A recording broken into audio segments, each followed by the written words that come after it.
The Cowboys wanted another dog on their defensive line. Well, they got one in the second round. Donovan Ezeiruaku, who grew up in Jersey but a Philly fan. So I've got to start with this question: is you said that your family was a Philly fan as well growing up. Did they finally throw out that gear? All that's gone. All that's gone. I got an uncle who is a Philly fanatic, and he's going through it right now because he got to throw away all his Philly gear in his man cave downstairs. So, yeah, it's serious.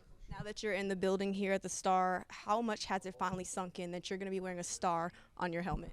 It's pretty cool. I think I'm still kind of processing, so like, being grabbed, orientational stuff, I guess. But it's pretty cool actually being here, seeing a little bit of the practice. I'm excited. Brian Schottenheimer said about this class is that you guys are all competitive, you guys are all leaders as well. What's the vibe amongst this rookie class? Exactly that. You could tell us, we got a little edge to us, that competitive edge. But it's been pretty good though because we seem kind of cool, filling each other out, things like that. But it's been good. I like what you said there about playing with an edge. You certainly played with one at Boston College. You were physical, played the run well. When you talk about the stat line for you, 16.5 sacks, 65 pressures.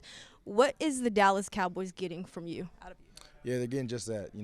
Somebody who's athletic off the edge, but is a dog. He's going to stick his nose in there in the run game. He's going to get after the quarterback in the pass game.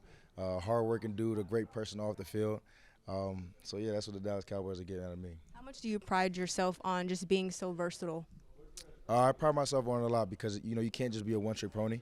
I think that's kind of what separates me and what separates, good and great players. So it's very, very important to be versatile. What have the conversations been like with Matt Eberfluh so far? We haven't spoken very, very much. Obviously, on draft night, when I got the phone call, I spoke to him.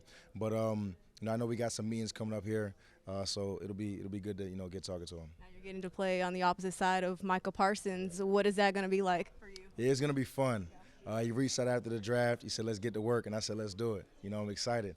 Having somebody that caliber on the other side of the field, it'll be very special to see. So I can't wait to get to it. All right, well, let's do it. Donovan Ezeiruaku, everybody. Thank you so much.